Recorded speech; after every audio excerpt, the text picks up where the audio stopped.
ٹھیک ہے، جو ابھی تک نتن یاہو نہیں کر سکا ہے 2 سال کی پوری تباہی کے باوجود بھی.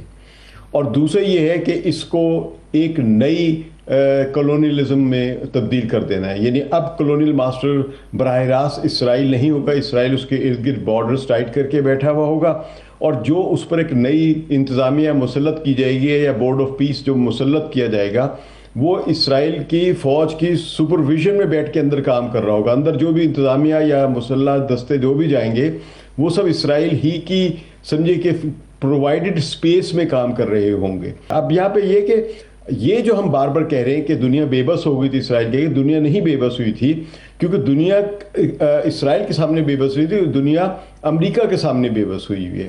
آج امریکہ نے اب تک یعنی 6 ریزولوشنز ویٹو کی ہیں.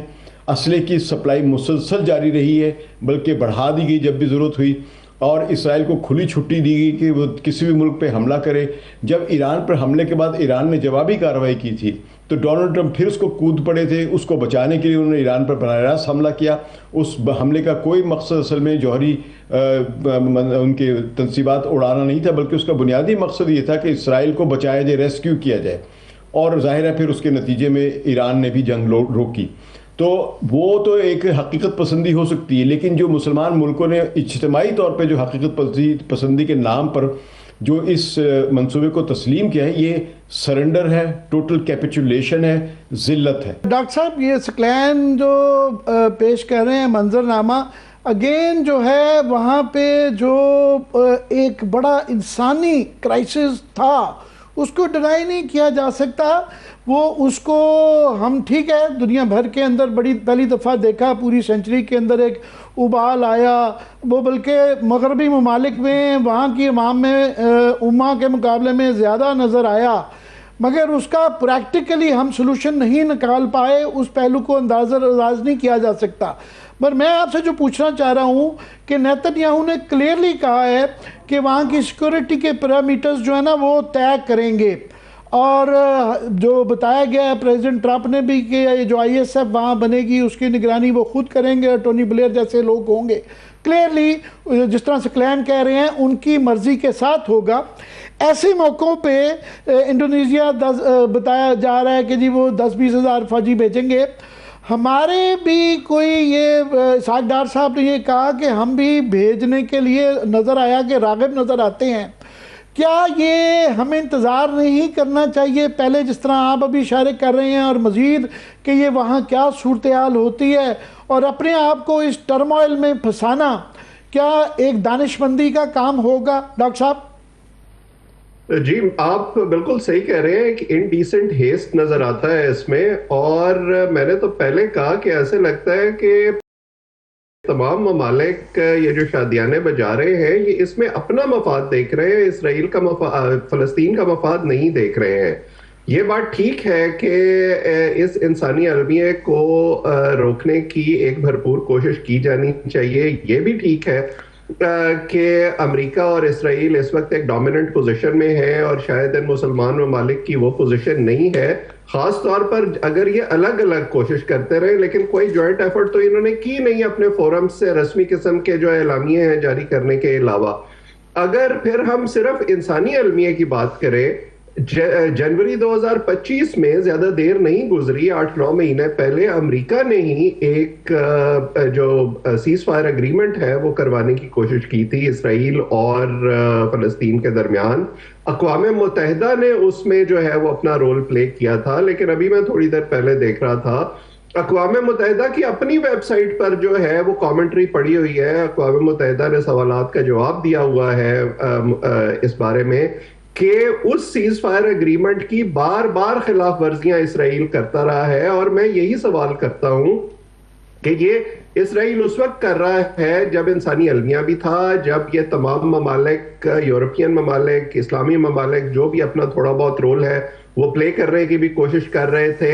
اس وقت جو بائیڈن کی حکومت تھی انہوں نے بھی جو تھوڑی بہت کوشش کی. اس کے بعد ڈونلڈ ٹرمپ نے بھی یہ کہا کہ وہ اس جنگ کو ختم کروا دیں گے اقتدار میں آتے ہی. اس کے باوجود 9 مہینے گزر گئے ہیں اور اسرائیل اپنی ہٹ دھرمی سے باز نہیں آیا ہے.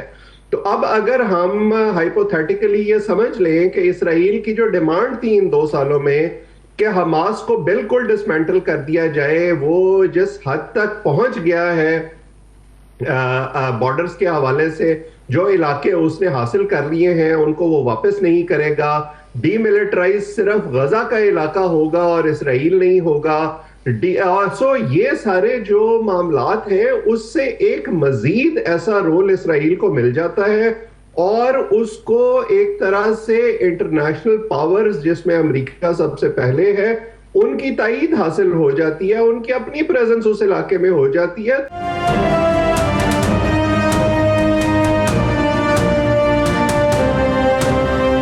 کلین صاحب، آپ نے ایک بہت امپورٹنٹ پوائنٹ یہاں پہ اٹھایا کہ یہ اس میں فلسطین، اس پورے 20 نکاتی منصوبے میں فلسطین کی ریاست کا کوئی تصور موجود نہیں ہے. اس پر یہ جو اس موقع پر یہ جو اخذ کیا جا رہا ہے کہ نیتن یاہو نے یو ٹرن لے لیا اور انہوں نے وہاں جا کے موقف بدل لیا کہ فلسطین کی ریاست، پہلے انہوں نے منصوبے کو کی حمایت کی اور پھر کہا کہ نہیں اس میں کہیں ذکر ہی نہیں ہے فلسطین کی ریاست کا. تو پھر پاکستان اس کو 2 اسٹیٹ ریزولوشن کے طور پہ کیسے دیکھ سکتا ہے؟ اور واقعی اگر منصوبے کو دیکھیں تو اس میں فلسطین کی ریاست کا تصور تو موجود نہیں ہے. آپ نے بڑا اچھا نقطہ اٹھایا، لیکن میں یہاں پہ یہ عرض کروں گا کہ یہ تصور یا یہ خیال کہ نیتن یاہو نے اپنا یو ٹرن لے لیا، یہ پاکستانی میڈیا میں زیادہ اٹھ رہا ہے. انٹرنیشنل میڈیا میں ایشو اس طرح نہیں اٹھ رہا ہے، کیونکہ انٹرنیشنل میڈیا میں جس نے بھی یہ نکات پڑھے ہیں ان کو معلوم ہے کہ اس میں وہ چیزیں نہیں ہیں جو بیان کی جا رہی ہیں. ایک دوسرا یہ کہ اس ریزولوشن میں 2 اسٹیٹ تو چھوڑ دیں، بلکہ اس میں یہ بھی نہیں تسلیم کیا گیا ہے کہ یہ مقبوضہ علاقے ہیں، کہ غزہ ایک مقبوضہ علاقہ یا مقید علاقہ یا محصور علاقہ، یہ بھی تسلیم نہیں کیا گیا ہے. اور جو غرب اردن کے جو علاقے، خیر یہ براہ راست اس کو نہیں کور کر رہا، لیکن فلسطین کا جو پورا قضیہ ہے اس کے پورے معاملے میں یہ اس کو کہیں ذکر ہی نہیں ہے، تسلیم ہی نہیں کیا گیا کہ یہ مقبوضہ علاقے ہیں. یعنی اس لحاظ سے تصور یہ بنتا ہے اس ٹیکسٹ کا، جو کہ بظاہر ابھی مکمل طور پہ سامنے نہیں آیا، لیکن جتنا بھی اخبارات نے یا واشنگٹن پوسٹ نے جو شائع کیا تھا اس کے مطابق جو فلسطین کے غزہ، کیونکہ ہمارے یہاں یہ بھی کنفیوژن ہے پاکستان کے میڈیا میں نے باتیں سنی کہ کچھ 2 احباب جو تھے وہ فلسطین اور غزہ کو الگ الگ مسئلہ دیکھ رہے تھے. نہیں، فلسطین یہ پورا علاقہ فلسطین ہے، غزہ اس کا ایک حصہ ہے، غرب اردن اس کا ایک دوسرا حصہ ہے. تو ان دونوں علاقوں کو آپ مقبوضہ علاقہ سمجھیں، اور مقبوضہ علاقے کے لوگ جو ہیں وہ مزاحمت کر رہے ہیں، اور ان مزاحمت کرنے والوں کو امریکہ، اسرائیل اور مغرب کے لوگ دہشت گردی کہہ رہے ہیں. اور ان مزاحمت کرنے والے لوگوں کا جو حملے ہیں، جو کہ اقوام متحدہ کے قانون اور قراردادوں کے مطابق لیجیٹیمیٹ حملے ہیں، لیجیٹیمیٹ مزاحمت ہے، قانونی طور پہ حق ہے انہیں اپنے آپ کو آزاد کرانے کا، ان کو دہشت گردی کہہ کے اسرائیل کے حق میں یہ بیان دیے گئے ہیں کہ اسرائیل کو رائٹ ٹو سیلف ڈیفنس حاصل ہے. تو جب دنیا کا پورا کا پورا تصور، ہم تصویر ہی الٹی دیکھ رہے ہیں، حالانکہ حقیقت یہ ہے، یعنی جس انداز سے اس پورے مسئلے کو دیکھنا چاہیے وہ یہ ہے کہ اسرائیل حماس کو تباہ کرنے کے لیے جنگ کر رہا ہے، اور جب وہ اسرائیل حماس کو تباہ کرنے میں یا ڈیسیمیٹ کرنے میں یا ڈیفیٹ دینے میں ناکام رہا ہے، تو وہ فلسطینی عوام کو جو مسلح جدوجہد میں حصہ نہیں لے رہے ہیں لیکن عوام ہے اور وہ بھی آزادی چاہتے ہیں، وہ ان کو ایک اجتماعی سزا دے رہا ہے. یہ بہت بڑا ایک جنگی جرم ہے. تو جو ہمیں اپنا بیانیہ جو ہے وہ درست کرنے کی ضرورت ہے، دنیا کا بیانیہ درست کرنے کی ضرورت ہے کہ حماس دہشت گرد تنظیم نہیں ہے، وہ مزاحمتی تنظیم ہے. فلسطینی تنظیمیں جو اسرائیل سے لڑ رہی ہیں وہ دہشت گرد نہیں ہیں، وہ مزاحمت کر رہی ہیں اپنی آزادی کے لیے، کیونکہ اقوام متحدہ کی تمام قراردادوں میں جو اس قضیے کے بارے میں ہیں، جو اس مسئلے کے بارے میں ہیں، اس میں یہ تسلیم کیا گیا ہے کہ یہ مقبوضہ علاقے ہیں.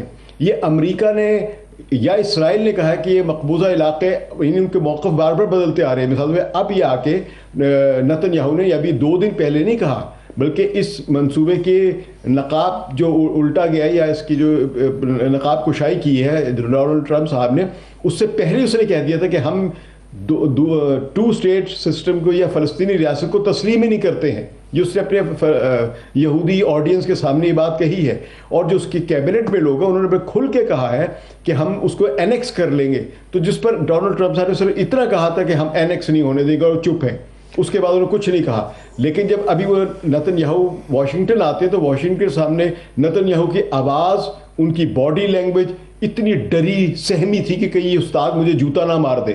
اس طرح کی ان کی حالت تھی. ویسے کلین میں آپ سے تھوڑا سا اس پہ اختلاف کروں گا کہ مجھے جو تاثر ملا پریس کانفرنس سے کہ ٹرمپ نے جب یہ کہا وہ ڈرنے کی بجائے انہوں نے جو کہنا تھا اس پریس کانفرنس میں ان کے سامنے ساتھ کھڑے ہوئے انہوں نے یہ اپنا جو اسرائیل کا موقف تھا بیان کیا کہ جناب یہ اگر ہمارے اس کے مطابق 72 گھنٹے میں نہ ہوا تو ہم خود ہی یہ نپٹا لیں گے. انہوں نے اپنا پورا اسرائیل گورنمنٹ کا موقف ان کی موجودگی میں بھی پیش کیا اور بڑی دلیری اور بے باکی سے کیا, جس سے کہ تھوڑا سا بلکہ میں سمجھتا ہوں ٹرمپ کی سٹیٹمنٹ انڈرمائن ہوئی تھی. پر میں ڈاکٹر صاحب آپ سے پوچھنا یہ چاہ رہا ہوں کہ ہمارے آپ کے اور پاکستان میں خاص طور پہ عوام کے جذبات جو ہیں وہ اسرائیل کے متعلق ہمارا یہ ہمیشہ مسلمہ خیال رہا تھا کہ اس پہ کنسنسس ہے, کسی کی جرت نہیں ہو سکتی کہ قائد اعظم نے یہ کہا تھا کہ جب تک اسرائیل کے حقوق نہیں ہوتے تو ہم اسرائیل کو قبول نہیں کریں گے.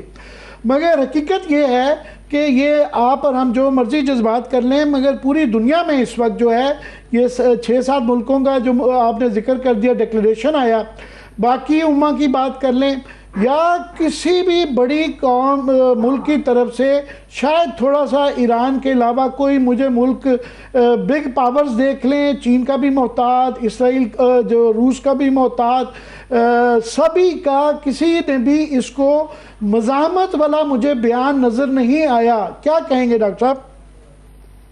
دیکھیے 2 چیزیں ہیں. پہلا تو یہ کہ پاکستان کا ایک تاریخی اصولی موقف اس حوالے سے رہا ہے اور پاکستان کی تقریباً تمام ہی حکومتیں جو ہیں انہوں نے وہی موقف دہرایا ہے جو قائد اعظم قیام پاکستان کے بعد کہہ گئے تھے.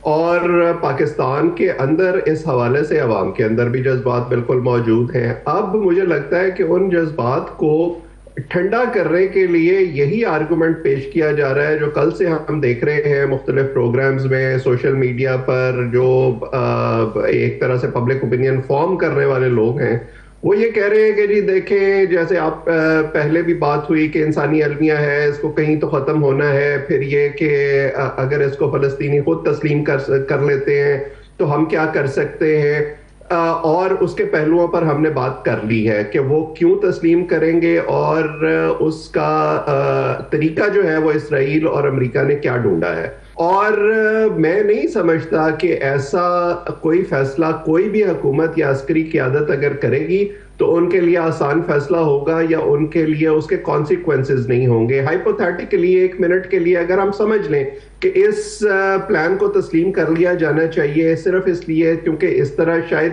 کچھ راحت مل جائے گی فلسطینیوں کو اور ان کے قتل عام کا جو سلسلہ ہے وہ ختم ہو جائے گا, تو پھر ہمارے پڑوس میں کشمیر میں اگین اسی طرح کی صورتحال ہے. کشمیر کے اندر بھی کشمیریوں نے بہت سارے لوگ اپنے مروا لیے ہیں اسی طرح کی ایک جدوجہد کے اندر, اور بھارت بھی یہی چاہتا ہے کہ بھارت میں چاہوں گا ہمارے پاس وقت محدود ہے. میں سکلین سے کوئکلی سکلین یہ میں نے کیونکہ ہم ایک ہی سوچ کے لوگ ہیں تو مجھے دوسری سائڈ کا پرٹیبیوشن لینے کا مطلب یہ نہیں ہے کہ میں ان سے ایگری کرتا ہوں, مگر کوئکلی میں آپ کیونکہ بگ پکچر دیکھتے ہیں, ایک انٹرنیشنل اسکالرز کا ایک طبقہ ہے جو یہ کہہ رہا ہے کہ یہ سارے ڈیکوائز ہیں, یوکرین بھی ڈیکوائے ہے, اصل مقصد ابھی بھی جو ہے ایران کے اوپر دوبارہ حملہ کرنا ہے.